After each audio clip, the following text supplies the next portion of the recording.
দক্ষিণেশ্বরের বুকে এক টুকরো বৃন্দাবন, যার শুভ উদ্বোধন আগামীকাল মানে 28শে অক্টোবর। 6 তারিখ পর্যন্ত চলবে এই অনুষ্ঠান।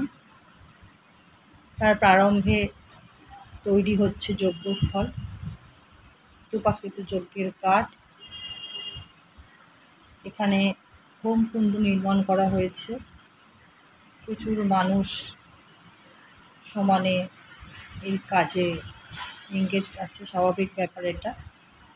তো অন্য রকমের একটা অনুভূতি, অভিজ্ঞতা। দেখছেন 108 কুণ্ডলীয় শ্রী শ্রী গোপাল মহাযজ্ঞ। এখানে 108টা হোমকুণ্ড করা হয়েছে এবং যেটা আমি দেখলাম 9খানা গ্রহ, এছাড়া অন্যান্য দেবদেবী, সব ধর্মের সমস্ত কিছু ফটোই খুব সম্ভবত এখানে রয়েছে।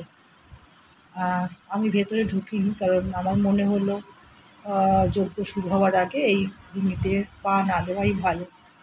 তবে বাইরে থেকে যা দেখতে পেলাম সব দেবদেবীর ফটোই আছে এই যজ্ঞস্থল। এই হচ্ছে মেন আশ্রম, যেটার পরবর্তীকালে আমি ভিডিও দেবো অবশ্যই। এই আশ্রমের ভেতরেই রয়েছে মিনি বৃন্দাবন বা ছোট বৃন্দাবন।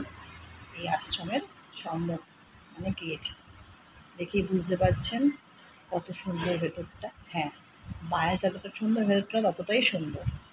খুব শিগগিরই ভিডিও দেবো, যদি আপনারা পারেন কাল থেকে আসা শুরু